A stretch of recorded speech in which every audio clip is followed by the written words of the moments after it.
പേഴുംമൂട് ഉദയ ക്ലബിൻ്റെ നേതൃത്വത്തിൽ മനോഹരമായ പൂക്കളം ഒരുക്കി. ദിനോസറിൻ്റെ രൂപമാണ് പൂക്കളത്തിൽ തീർത്തിരിക്കുന്നത്. ഈ പൂക്കളം കാണാൻ നിരവധി പേർ ഇവിടെ എത്തിയിട്ടുണ്ട്.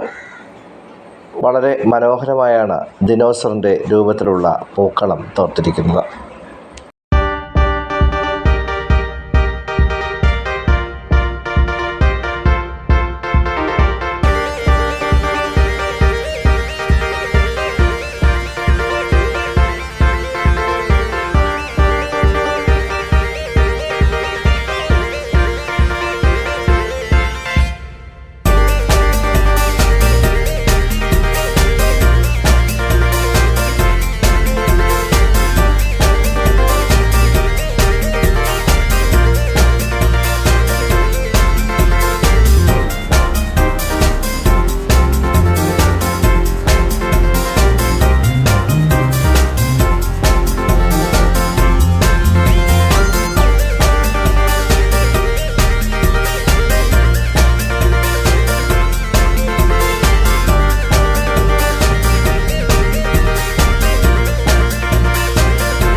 പേഴുംമൂട് ഉദയ ക്ലബിൻ്റെ നേതൃത്വത്തിലുള്ള അത്തമാണ് നിങ്ങൾ ഈ കാണുന്നത്.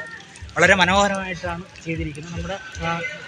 നമ്മുടെ നാട്ടുകാരൻ തന്നെ ആയിട്ടുള്ള ആർട്ടിസ്റ്റ് സന്തോഷമാണ് ഇത് രൂപകൽപ്പന ചെയ്തിരിക്കുന്നത്. അപ്പോൾ നമ്മളെല്ലാവരും കൂടെ സഹകരിച്ച് ഉള്ള ഒരു അത്തമാണ്. അതായത് നാട്ടുകാരെല്ലാവരും ഒരുമിച്ചുള്ള ഒരു നാട്ടു കൂട്ടായ്മയാണ് ഈ കാണുന്നത്. അപ്പം എല്ലായിടത്തും ഇത് കാണാൻ പറ്റാത്ത കേസാണ്. പക്ഷേ നമ്മുടെ ഇവിടെ എല്ലാവരും തന്നെ വളരെ ഒത്തൊരുമയോടുകൂടി എല്ലാവരും ജാതി മത ഭേദമന്യേ ഓണം എന്ന് പറയുന്നത് എല്ലാവരും ഒത്തൊരുമയോടെ കണ്ട എല്ലാവരും കൃത്യമായിട്ടുള്ള ഒരു എഫേർട്ടാണ്, നിരന്തരമായിട്ടുള്ള എഫേർട്ടാണ് ഈ കാണുന്നത്. എല്ലാവരും വന്ന് കാണുക. ഈ ഒരു അത്തം നമ്മൾ വളരെ എഫേർട്ട് ഇട്ട് ചെയ്തതാണ്. അപ്പോൾ നിങ്ങളെല്ലാം മനോഹരമായിട്ടുള്ള ഒരു അത്തമാണ്. അപ്പോൾ എല്ലാവരും വന്ന് നിങ്ങൾ ഒന്ന് കാണുക. എന്താണെന്ന് പറഞ്ഞാൽ നിങ്ങളതൊന്ന് ആസ്വദിക്കുക. നമ്മൾ ഇത്രയും ദിവസത്തെ പ്രയത്നമാണിത്. അപ്പോൾ ഇതൊന്ന് ആസ്വദിക്കുക കേട്ടോ. എല്ലാവർക്കും ഉദയ ക്ലബിൻ്റെ പേരിൽ ഓണാശംസകൾ.